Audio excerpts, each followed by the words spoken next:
নমস্কার বন্ধুরা, সুস্মিতার গল্পের আসরে আপনাদের স্বাগত। আশা করি আপনারা সকলেই ভালো আছেন। আমি আজকে পড়ে শোনাচ্ছি শ্রীমতী সুচিত্রা ভট্টাচার্যের লেখা একটি ছোট গল্প, অনুভব।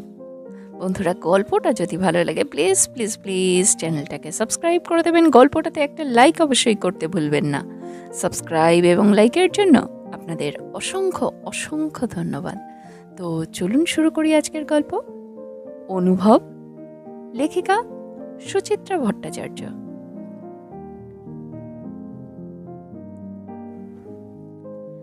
ডালের হাতা বাড়াতে গিয়ে থমকে গেলেন প্রতিমা। এখনো নির্মাল্যের সুক্ত পর্ব চলছে। পাতে লেগে থাকা ঝোলটুকু কাঁচিয়ে নিচ্ছেন নির্মাল্য। এক মনে আঙুল চাটছেন। এক মনে না আনমনে? এইবার বেয়াই মশাইয়ের ধরন ধারণ অন্য রকম লক্ষ্য করেছেন প্রতিমা। বড় শান্ত চুপচাপ ধরনের হয়ে গেছেন নির্মাল্য। দুর্গাপুর ইস্পাত কারখানার প্রাক্তন ডেপুটি চিফ ইঞ্জিনিয়ার যেন এখন অতীতের মলিন ছায়া। আগের মতো গমগম হাসি নেই, হঠাৎ হঠাৎ রসিকতা নেই। 3 বার ডাকলে একবার সাড়া পাওয়া যায়। 5-10 মিনিট আগের কথা বেমালুম ভুলে যান। সাধারণ প্রশ্ন করলে ফ্যালফ্যাল তাকিয়ে থাকেন। বুড়ো বয়সে বউ মরে গেলে পুরুষ মানুষের কি এই দশাই হয়? প্রতিমা গলা খাকারি দিয়ে প্রশ্ন করলেন, শুক্তোটা ভালো হয়েছে বেয়াই মশাই? নির্মাল্য নড়ে চড়ে উঠলেন। অতি উত্তম, আহা, যেন অমৃত। দেব আরেকটু? না থাক, ভালো জিনিস অল্পই ভালো, বেশি খেলে ভালোর স্বাদ মরে যায়। উল্টো দিকের চেয়ারে শীতাংশুর ডালের প্রতীক্ষায় ভাত ভেঙে বসে ট্যাটচা চোখে বিয়াইকে দেখতে দেখতে তিনি বলে উঠলেন, এত ভালো লাগলো, আমার তো মনে হলো তেতো একটু বেশি হয়ে গেছে। তাই কি? না না, একেবারে মাপা তেতো, মাপা নুন, মাপা মিষ্টি, সবই মাপা। শীতাংশু বাঁকা হাসলেন। তাহলে বোধহয় আমার জিভেরই দোষ। বটেই তো। সারাটা জীবন যে লোক বউয়ের ত্রুটি খুঁজে বেড়ান, তার আর এছাড়া কি বা মনে হবে? সাধে কি প্রতিমা রান্নাঘরে যাওয়া ছেড়েছেন? হে, পোস্ত একেবারে আলুনি করে ফেলেছ। বাঁধাকপিতে মন খানেক চিনি ঢালার দরকার ছিল কি? নাদা নাদা আলু দিলেই কি তরকারি ভালো হয়? এই তো সব মন্তব্যের ছিরি। কতকাল পর মাত্র কটা দিনের জন্য ছেলের শ্বশুর এসেছেন বাড়িতে। পোলাও, মাংস, কালিয়া কাবাব নয়, রোজ একটা কি দুটো নিরামিষ পদ সহস্তে রেঁধে খাওয়াচ্ছেন প্রতিমা। সামান্য নারকেল কুমড়ি কি মোচার ঘন্ট কি শুক্তনি, তাই সোনা মুখ করে খেয়ে স্ত্রীহারা মানুষটা একাধটা প্রশংসা বাক্য উচ্চারণ করছেন। অমনি টিপ্পনি শুরু হয়ে গেল। প্রতিমা হড়াস করে স্বামীর পাতে খানিকটা ডাল ঢেলে দিলেন। গোমরা মুখে বললেন, বেগুন ভাজা দেব? প্রাণ চাইলে দেবে। তোমার তো আবার শতেক প্যাক না, লম্বা ফালি চলবে না, কালো হয়ে গেলে মুখ ভেটকাবে। শীতাংশুর থালায় অবহেলা ভরে বেগুন ভাজা ফেলে আবার নির্মাল্যর প্রতি মনোযোগী হলেন প্রতিমা। কানে লেগে থাকা ক্ষণপূর্বের স্তুতির রেশটুকু ফেরাতে চাইছেন। মুখ হাসি হাসি করে বললেন, আপনার আবার বেশি বেশি, ওই কোচো ঘেঁচো শুক্তোকে কেউ অমৃত বলে না। আমি বলি, নির্মাল্যর সরল উত্তর। আপনার বেয়ান চলে যাবার পর থেকে আজ এসব রান্না আর জোটে কই। কোথায় বেয়ানের রান্না, কোথায় আমার? অমন করে বলছেন কেন? আপনার বেয়ানের হাত একরকম ছিল, আপনার হাত আরেক রকম। দুটোই ভালো, তবে দু রকম। হ্যাঁ, একজনেরটা চিনি, অন্যজনেরটা গুড়, দুটোই মিষ্টি, কি বলেন? কড়া চোখে স্বামীর দিকে তাকালেন প্রতিমা। কুটুস চিমটি কেটে শীতাংশু নির্বিকার হ্যাঁ হ্যাঁ হাসছে। সামনের মানুষটা তার ব্যঙ্গে ব্যথিত না উদাস সেদিকে ভ্রুক্ষেপ নেই। খাওয়া দাওয়ার পাট চুকিয়ে ঘরে এসে শীতাংশুকে ধরলেন প্রতিমা। তোমার কি আক্কেল গো? অভাগা মানুষটাকে অমন হুল ফোটাও কেন? শীতাংশু হাই তুলতে তুলতে দিবানিদ্রাকে আহ্বান জানাচ্ছেন। অলসভাবে বললেন, খারাপ কি বলেছি? আগেও তো কতবার এ বাড়িতে এসেছেন, এমন গদগদ প্রশংসাও তো কখনো শুনিনি। কেন, তখন বউ পাশে থাকতে বলে? ছি, কি ভাষা! বেচারার বউ মারা গেছে, এখনো বছর ঘোরেনি। তো তার জন্য তোমার রান্না নিয়ে আদিক্ষেতা মেনে নিতে হবে? প্রতিমা চিড়বিড়িয়ে জ্বলে উঠলেন।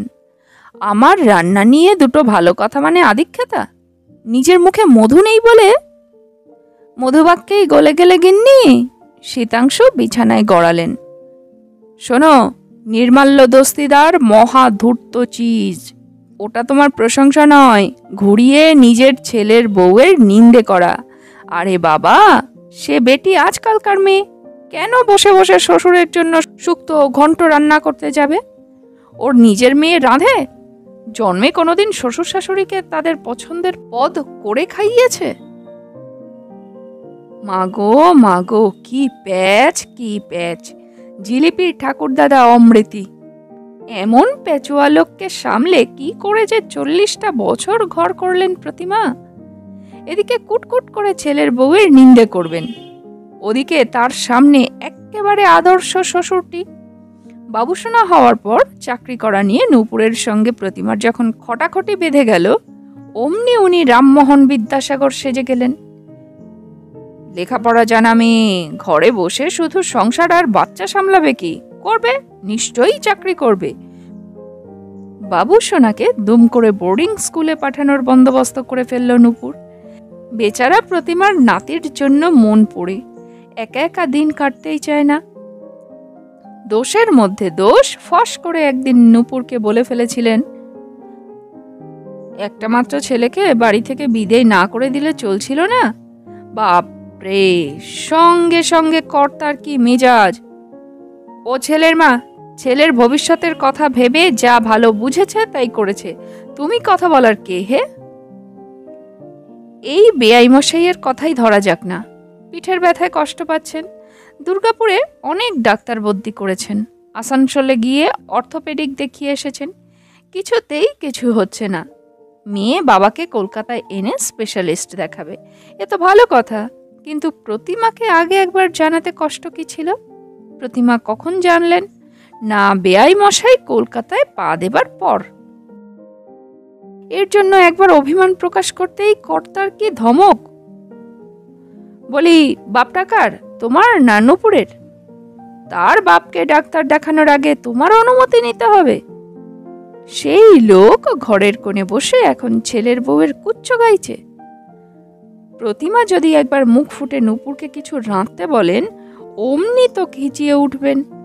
সারাদিন অফিসে খাটাখুটি করে মেয়েটা আবার হেসেলেও ঢুকবে। লোক বটে একখানা, একজনকে দেখলেই শ্রীকৃষ্ণের বিশ্বরূপ দর্শন হয়ে যায়। প্রতিমা মনে মনে জুৎসই জবাব তৈরি করেছিলেন। আবার শীতাংশুর গলা কানে উড়ে এলো, কি ধ্যান করছো বসে বসে? বেআই এর সার্টিফিকেটটা কোথায় ঝোলাবে? ওটাকে মাদুলি করে পড়ে থাকো। আপাতত একটু গড়িয়ে নাও, অনেকক্ষণ রান্নাঘরে কাটিয়েছ, এরপর তো আবার কোমরে ব্যথা, হাঁটুতে ব্যথা করে তড়পাবে। প্রতিমা ঝেঁঝে উঠলেন। হ্যাঁ, বেআই মশাই পাশের ঘরে, আর আমরা এখানে জোরে শুয়ে নিদ্রা দেই। লজ্জা সরম তো কিছু নেই। ছি, লজ্জা সরম?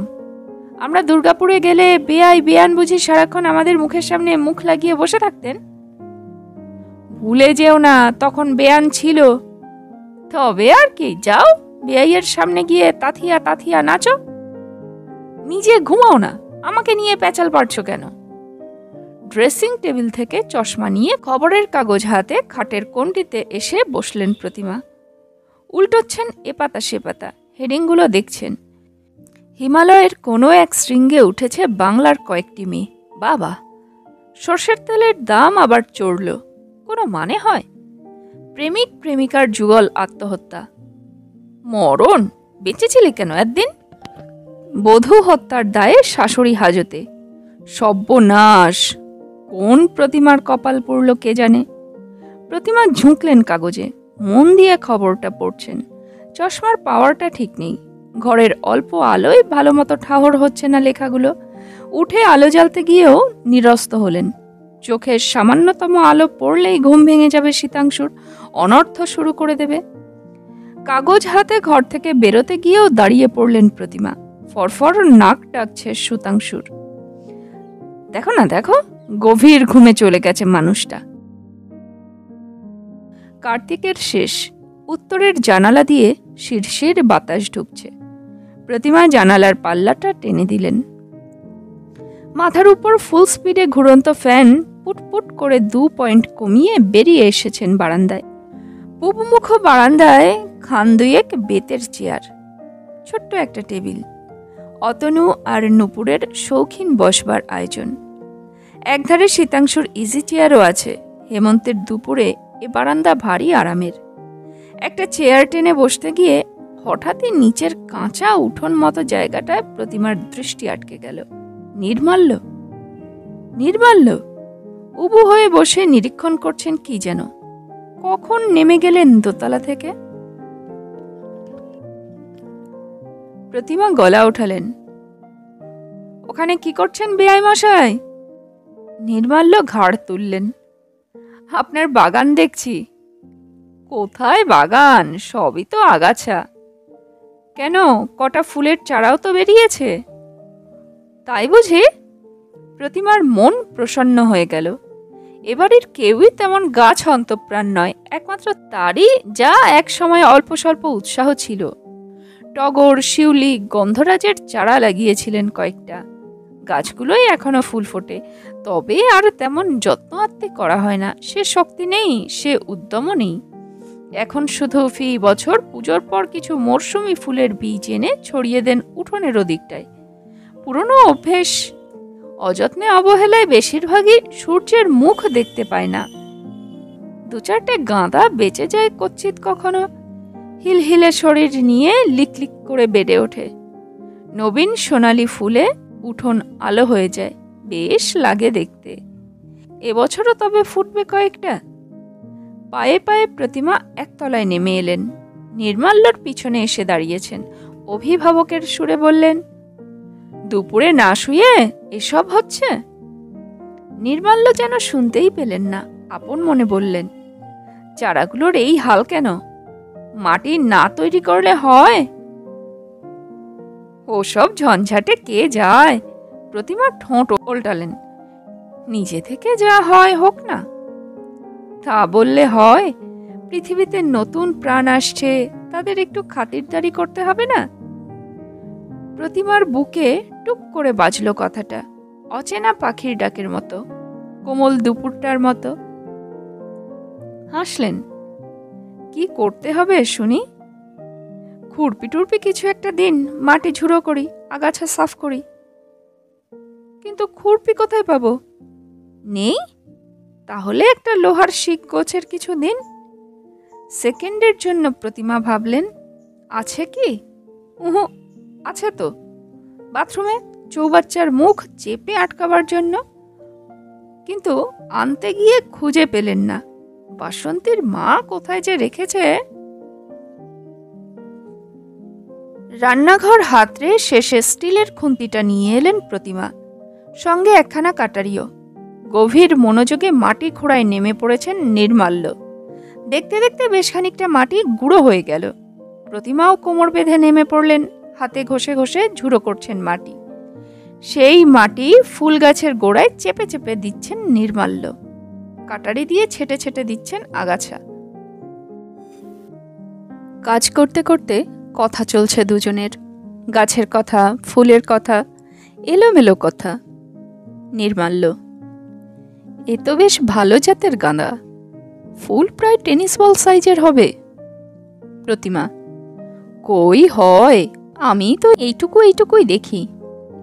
নির্মাল্য, ফুলের জন্য খাঁটতে হবে, সার দিতে হবে, জল দিতে হবে, জানেন তো, গাছ কখনো বিট্রে করে না। আপনি গাছের কথা ভাবুন, গাছও আপনার কথা ভাববে। প্রতিমা, ছিলেন তো ইঞ্জিনিয়ার, গাছগাছালির এত খবর জানলেন কি করে? নেশাটা কি নতুন? নির্মাল্য, নেশা বলছেন? গাছ কত ভালো সঙ্গীত জানেন। তা বটে, যা ইচ্ছে কথা শোনাতে পারেন, জবাবটি দেবে না।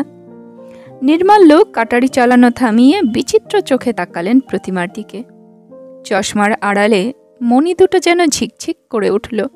হাসি, অথচ হাসি নয়, অন্যমনস্ক স্বরে বললেন, নীরব থেকেও তো অনেক কথা বলা যায়।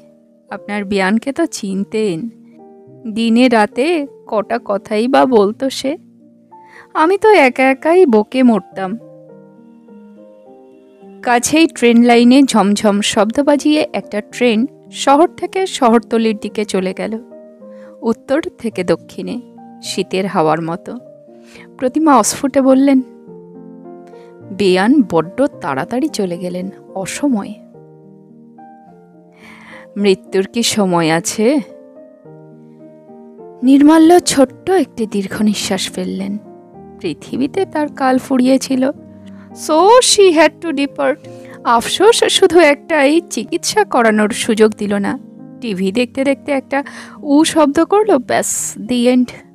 সেরিব্রাল হয়েও তো কতজনে বেঁচে যায় না বলুন? প্রতিমা অস্বস্তি বোধ করছিলেন। কথার মোড় ফেরাতে ব্যস্তভাবে বলে উঠলেন, এহে, আপনার সর্বাঙ্গে যে একেবারে মাটিতে মাখামাখি হয়ে গেল। নির্মাল্য কাটারি রেখে উঠে দাঁড়ালেন। হাত ঝাড়ছেন, পাঞ্জাবি ঝাড়ছেন, হাতের পিঠ দিয়ে কপাল মুছছেন।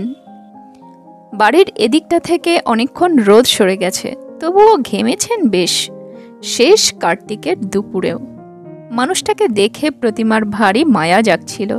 কেমন আলভোলা ধরনের হয়ে গেছেন, আত্মমগ্ন। আঁচলে আলগা হাত মুছে নিয়ে নির্মাল্যর পাঞ্জাবির পিঠ ঝেড়ে দিলেন প্রতিমা। তখনই দোতলায় চোখ চলে গেল। শীতাংশু। 4টের সময় চা না দিলে শীতাংশুর দিবানিদ্রা ভাঙে না, আজ উঠে পড়েছে যে বড়। সন্ধে নামার মুখে ফিটফাট বাবুটি সেজে শীতাংশু তৈরি। ঘর থেকে হাঁক দিলেন, বিআই মশাই, রেডি তো? নির্মাল্য দোতলার বারান্দায়, শীতাংশুর ইজি চেয়ারে বসে বসেই সাড়া দিলেন, আজ আর বেরোবো না ভাবছি। সে কি, ক্লাবে যাবেন না? ইচ্ছে করছে না। আরে চলুন চলুন, 24 ডিল খেলেই ফিরে আসব। শীতাংশু ছড়ি হাতে ঘর থেকে বেরিয়ে এলেন।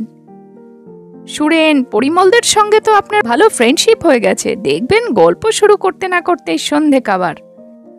আজ ছেড়ে দিন বিআই মশাই, কাল ডাক্তারের কাছে যাব, আজ একটু রেস্ট নিই। প্রতিমা ঘরের সন্ধে দিচ্ছিলেন। ঠাকুরের সামনে ধূপ দোলাতে দোলাতে গলা ওঠালেন, ওর যখন ইচ্ছে করছে না, জোর করছো কেন? হ্যাঁ, তুমি তাসুরে মানুষ, তুমি যাও, ঘুরে এসো। মুখে বিদঘুটে একটা ধ্বনি তুলে ছড়ি ঘোরাতে ঘোরাতে বেরিয়ে গেলেন শীতাংশু। এ অঞ্চলে খুব মশা। গোটা জায়গাটা একসময় ছিল জলাভূমি, এখন অবশ্য অগুন্তি বাড়ি হয়ে গেছে। তবু জলাভূমির স্মৃতি ভুলতে দেয় না মশারা। সন্ধে হলেও হানা দেয় ঝাঁকে ঝাঁকে। দোতলার ঘরগুলিতে মস্কুইটো রিপেলেন্ট জ্বালিয়ে জানালা দরজা সব ভেজিয়ে দিলেন প্রতিমা। বারান্দায় এসে বাতি জ্বেলে দিলেন। 1 কাপ চা খাবেন নাকি বিআই মশাই? নির্মাল্যর উত্তর নেই। সামনের তরল আধারের দৃষ্টি হারিয়ে আছে। কয়েক মুহূর্ত ইতস্তত করে প্রতিমা সিঁড়ির দিকে এগোলেন। বাসন্তীর মা বিকেলের রান্না করতে এসে গেছেন। 2 কাপ চা তাকে দিয়ে যেতে বললেন। ফিরে চেয়ারে বসেছেন। ঈষৎ উদ্বিগ্ন মুখে জিজ্ঞাসা করলেন, শরীরটা কি খারাপ লাগছে বিআই মশাই? নির্মাল্যর মৃদু স্বর শোনা গেল, না, ঠিকই আছি। পিঠের ব্যথাটা আবার হচ্ছে না তো? সামান্য, বলার মতো কিছু নয়। প্রতিমা অনুযোগের সুরে বলেন। মিছিমিছি তখন মাটি কোপাতে গেলেন। অমন ঝুঁকে ঝুঁকে কাজ করা আপনার একদম উচিত নয়। দূর, ও জন্য কিছু হয়নি, বরং গাছের পরিচর্যা করলেই আমি বেশ থাকি। নির্মাল্যর 2 হাত ইজি চেয়ারের 2 হাতলে। আমার যন্ত্রণার মূল অনেক গভীরে। প্লান্টে কাজ করবার সময় একটা অ্যাক্সিডেন্ট হয়েছিল একবার, 25 বছর আগে। লোহার সিঁড়ির 7-8 ধাপ ওপর থেকে পা পিছলে পড়ে গিয়েছিলাম। ওমা, কি সব্বনেশে কথা, আগে শুনিনি তো। না, চোট তখন তেমন লাগেনি কিছু, হাড়গোড়ও ভাঙেনি, রক্তপাতও হয়নি। তবে তারপর থেকে ঠায় বসে থাকলেই, রিটায়ারমেন্টের পর থেকে তো হাঁটা চলাই কমে গেছে, বসেই থাকি, আর সেই সুযোগ বুঝেই ব্যথা আবার চড়াও হয়েছে। বসে থেকেই যখন ব্যায়াম, বসে রইলেন কেন? ওর সঙ্গে হেঁটে এলেই তো পারতেন। তাস পাশা আমার ভালো লাগে না বেয়ান, জন্মে কখনো খেলিনি তো। স্পেড হার্ট, নো ট্রাম্প শুনলে কেমন চমকে চমকে উঠি, নিজেকে বেশ ইডিয়েটিক লাগে। তবে হ্যাঁ, বেআই মশাইয়ের বন্ধুরা সজ্জন ব্যক্তি, গল্পগুজব করাই যায়, কিন্তু মুশকিল হলো ওদের টপিক একটাই, পলিটিক্স। মিস্ত্রি মজুর খাটানো মানুষ তো, ভোঁতা বুদ্ধি। ওই সূক্ষ্ম বুদ্ধির শাস্ত্রটি আমার ঠিক পছন্দ হয় না। শেষ বাক্যটির মর্মার্থ ঠিক অনুধাবন করতে পারলেন না প্রতিমা। অপাঙ্গে দেখলেন বেআই মশাই যেন একটু কাত হয়ে গেছেন, চোখ মুখ কুঁচকানো। ব্যথাটা যত কম বলছেন তত লঘু নয় বোধ হয়। নরম স্বরে প্রতিমা জিজ্ঞেস করলেন, পিঠের ঠিক কোনখানে হচ্ছে ব্যথাটা? শিরদাঁড়ার ডান দিকে, বেয়ে বেয়ে কাঁধ অব্দি উঠলেই চিত্তির, একেবারে বিছানায় আছড়ে ফেলে দেবে। আগে কি এতটা বাড়াবাড়ি ছিল? ছিল না, আবার ছিল। আপনার বেয়ান গরম তেলে কি সব মিশিয়ে মালিশ করে দিত, বাড়তে পারত না। কি মালিশ নূপুর জানে? না, ওসব ছিল আপনার বেয়ানের নিজস্ব তুকতাক। আমার একটা বেদনার মলম আছে, মালিশ করতে হয় না, আলগা বোলালেই কাজ হয়, দেব? হ্যাঁ না, কিছুই শোনা গেল না। চড়াচড়ে এখন গাঢ় অন্ধকার, রাস্তার বাতি জ্বলে গেছে। মিহি কুয়াশায় চারপাশের বাড়ির আলো কেমন অস্পষ্ট দেখায়। প্রবল প্রতিযোগী দুই রিকশা তীক্ষ্ণ হর্ন বাজাতে বাজাতে সামনে দিয়ে ছুটে গেল। হাওয়া দিচ্ছে মাঝে মাঝে, এলোমেলো, ঠান্ডা ঠান্ডা। বাসন্তীর মা চা রেখে গেছে। আঁচল গায়ে ভালো করে জড়িয়ে নিয়ে কাপে চুমুক দিলেন প্রতিমা। আলগা গলায় বললেন, এবছর শীতটা ভালোই পড়বে মনে হয়। সবে নভেম্বরের 10 তারিখ, এখনই বাতাস কি ঠান্ডা ঠান্ডা হয়ে গেছে। নির্মাল্য বললেন, আপনার ওদিকে তো অনেক বেশি শীত পড়ে না? হ্যাঁ, ডিসেম্বরে বেশ টেম্পারেচার নেমে যায়। কথাটা বলেই নির্মাল্য একটুক্ষণ চুপ, তারপরে বললেন, আপনার বেয়ান বড্ড শীতকাতুরে ছিল। 2 মাস তো একেবারে জুবুথুবু হয়ে থাকতো, প্রতি বছরই বলতো এ শীতটা আর কাটবে না। গত বছর কথাটা ফলে গেল। প্রতিমা জিজ্ঞেস করতে পারলেন না সেরিব্রালের সঙ্গে শীতের সম্পর্কটা কি। হয়তো নির্মাল্য বলবেন মৃত্যু ভয়ে সেরিব্রাল টেনে এনেছে। কোনো কথা বলাই এখন বিপদ। নির্মাল্যর সব কথা ঘুরে ফিরে স্ত্রীতেই চলে যায়। কথা ঘোরানোর জন্য প্রতিমা বলে উঠলেন, তা আপনি এখন একটা পাতলা পাঞ্জাবি পরে আছেন কেন? গায়ে একটা চাদর আলোয়ান কিছু জড়ান। কিচ্ছু লাগবে না, ঠান্ডা আমার বেশ লাগে। লাগুক, তবু কিছু একটা গায়ে দিন, হিম পড়ছে, এ সময়টা অসুখ বিসুখ হয় বেশি। ইজি চেয়ার, আবার নীরব। প্রতিমা চা শেষ করে উঠে পড়লেন। নির্মাল্যর ঘরে গিয়ে চাদর আনতে কেমন বাঁধো বাঁধো ঠেকল। এসেছেন নিজের ঘরে।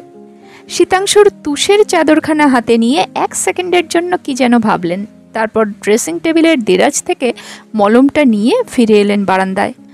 টিউব আরাম কেদারার হাতলে রেখে বললেন, লাগিয়ে নিন চাদরটা, তারপর জড়িয়ে নেবেন গায়ে। কথা শেষ হতে না হতেই সিঁড়িতে পায়ের শব্দ। ছড়ি হাতে আবির্ভূত হলেন শীতাংশু। প্রতিমা অবাক হয়ে বললেন, এর মধ্যে তোমার 24 ডিল হয়ে গেল? ধুস, কেউ আসেনি। ছড়ি টেবিলের উপর শুইয়ে চেয়ারে বসলেন শীতাংশু। একা একা কতক্ষণ মাছি মারবো? আশ্চর্য, তোমার তাস বন্ধুরা ডুব মেরেছে। সূর্য আজ কোন দিকে উঠেছিল গো? শীতাংশু দুম করে চটে গেলেন। কেন, তারা কি একদিন বাড়িতে রেস্ট নিতে পারে না? না, তুমিই তো বলো তাস খেলাই তোমাদের বিশ্রাম। প্রতিমা খোঁচালেন। শীতাংশু গুম হয়ে গেলেন। মুখ খুললেন সেই রাতে শোয়ার সময়, মশারি গুঁজতে গুঁজতে ঘর ঘরে গলায় বলে উঠলেন, টিউব শেষ। প্রতিমা গ্লাস উঁচু করে জল খাচ্ছিলেন। হালকা বিষম খেলেন। কিসের টিউব? ন্যাকা সেজো না। আমার কি চোখ নেই? গোটা মলমটাই কি বেআইয়ের পিঠে ঘষা হয়ে গেল? গোটা মলম কোথায়, একটুখানিই তো পড়েছিল। বললেই হলো, পুজোর পরোটা কেনা হয়েছে, পাক্কা 2 মাস চলে, আমার হিসেব আছে। কি ছোট মন গো তোমার। হ্যাঁ, আমারই তো মন ছোট। নেজাল ড্রপের শিশি খুলে নাসিকা গহ্বরে ফোঁটা ফোঁটা তরল ঢালছেন শীতাংশু। জোরে নাক টানলেন কয়েকবার, সঙ্গে সঙ্গে মুখটাও বিকৃত হয়ে গেল। নিজের মন তো খুব বড়। আমি মানুষটা ঠান্ডায় হিহি করে কাঁপতে কাঁপতে বেরিয়ে গেলাম, তাকে একটা শাল কমফর্টার দেওয়ার কথা মনে পড়ল না, আর তিনি আমার ইজি চেয়ারে শুয়ে আমার চাদরের ওম নিচ্ছেন। দুর্ভাগা অভাগা হওয়ার ভারী মজা। রাগে ঘেন্নায় প্রতিমার সর্বাঙ্গ রি রি করে উঠল। এক পা ঘাটে বাড়িয়ে বসে আছেন, এখনো কুচুটে পানা গেল না। 62 বছর বয়স হয়ে গেল, এখনো তাকে সন্দেহ করা। ছি ছি ছি ছি। বিছানায় এসে বেড সুইচ নিভিয়ে শুয়ে পড়লেন প্রতিমা। অন্ধকারে দাঁতে দাঁত ঘষছেন। এই জন্যই দুপুরে বারান্দা থেকে উকি মারছিল। তাসের আসর থেকে ফিরে এসেছেন, টিকটিকি পড়া। প্রাণ থাকতে এই মানুষটার সঙ্গে আর কথা বলবেন না প্রতিমা। পরদিন রাত 8টা নাগাদ ডাক্তার দেখিয়ে ফিরলেন নির্মাল্য। মেয়ে জামাইয়ের সঙ্গে। মেয়ের ডাক্তারও তেমন কিছু আসার কথা শোনায়নি। কটা ব্যথার ওষুধ লিখে দিয়েছেন, সঙ্গে ফিজিওথেরাপির নির্দেশ, আর টেস্ট দিয়েছেন 1 কারি। মাথার চুল থেকে পায়ের নখ সবেরই একবার পরীক্ষা চায় ডাক্তার। সমস্ত করে টোরে আবার মাসখানেক পরে হাজির হতে হবে তার চেম্বারে। তখন তিনি উপযুক্ত বিধান দেবেন। বাড়ি এসে নির্মাল্য খানিকক্ষণ মনমরা হয়ে বসে রইলেন। নূপুর, অতনু নানা রঙ্গরসিকতায় জুড়িয়ে তাকে প্রফুল্ল করবার চেষ্টা করছে, তাও তার মুখে হাসি নেই। অবশেষে ম্লান মুখে ঘোষণা করলেন, কাল ভোরেই তিনি দুর্গাপুর ফিরতে চান। বাড়ির জন্য তার মন কেমন করছে। প্রতিমা ভেতর থেকে সিঁটিয়ে গেলেন। মনের মধ্যে একটা ক্ষীণ সংশয় উঁকিঝুঁকি দিতে লাগলো, কাল রাতে তাদের স্বামী স্ত্রীর সংলাপ কি কানে গেছে নির্মাল্যর? যেতেই পারে, বেয়াক্কেলে লোকটার তো মাত্রা জ্ঞান নেই, সব কথাই উঁচু পর্দায় বলতে ভালোবাসে। নাকি শীতাংশুর ব্যবহারে আহত হয়েছেন নির্মাল্য? এও সম্ভব। শীতাংশুর যা চ্যাটাং চ্যাটাং কথার বহর, কিংবা নির্মাল্য নজর করেছেন শীতাংশু প্রতিমার বাক্য বিনিময় বন্ধ হয়ে গেছে। বেআই মশাই নিজেকে যতই ভোঁতা মস্তিষ্ক বলুন, তার বুদ্ধি কিন্তু খুব প্রখর। আলভোলা হতে পারেন, শিশু তো নন। কুটুমের কাছে মান সম্মান কিচ্ছু রইল না। কি লজ্জা, কি লজ্জা। অনেক রাত অবধি প্রতিমা 2 চোখের পাতা এক করতে পারলেন না। পাশের মানুষটা দিব্যি সুখে নিদ্রা যাচ্ছেন, নাক ডাকছেন ফররফুস ফররফুস। প্রতিমার হাত নিষ্পিস করছে, ধাক্কা দিয়ে জাগিয়ে দিতে ইচ্ছা করছে শীতাংশুকে। এখনই ও ঘরে গিয়ে বেআই মশাইয়ের কাছে ক্ষমা চেয়ে আসুক। কিন্তু কিছুই পারলেন না প্রতিমা। শেষ ট্রেনের ভোঁ চোখে নিদালি বুলিয়ে দিয়ে চলে গেল। কাক ভোরে ছোটখাটো হইচই শুরু হয়ে গেল বাড়িতে। উঠে পড়েছেন প্রতিমা, জেগে উঠেছেন শীতাংশু, তৈরি হয়ে নিচ্ছে নূপুর। চা হচ্ছে, মালপত্র গোছগাছ চলছে, বাথরুমের দরজা খোলা বন্ধ হচ্ছে ঘন ঘন। অতনু ট্যাক্সি ডেকে আনলো। মেয়ে জামাইয়ের সঙ্গে স্টেশনে রওনা হলেন নির্মাল্য। প্রতিমা দোতলার বারান্দায় এসে দাঁড়ালেন। আলো ফুটে গেছে বেশ। ঘন কুয়াশার পর্দা সরিয়ে ধীরে ধীরে উকি দিচ্ছে পৃথিবী। কাগজওয়ালার সাইকেলের ক্রিং ক্রিং শব্দ শোনা যায় মাঝে মাঝে। বিকট শব্দ করে মোড়ের বুথে দুধের গাড়ি এসে দাঁড়ালো। সহসা ভীষণ জোর নাড়া খেয়ে গেলেন প্রতিমা। নিচের উঠোনে শীতাংশু মগে করে জল দিচ্ছেন ফুল গাছের চারায়। গাছের গোড়াগুলো খোঁচাচ্ছেন কাঠি দিয়ে, আবার চেপে চেপে দিচ্ছেন মাটি। প্রতিমা ফিক করে হেসে ফেললেন। ঈর্ষার উত্তাপি বুঝি বেঁচে থাকাটা আজও রঙিন করে দেয়। পাগল লোকটা, এক্কেবারে পাগল।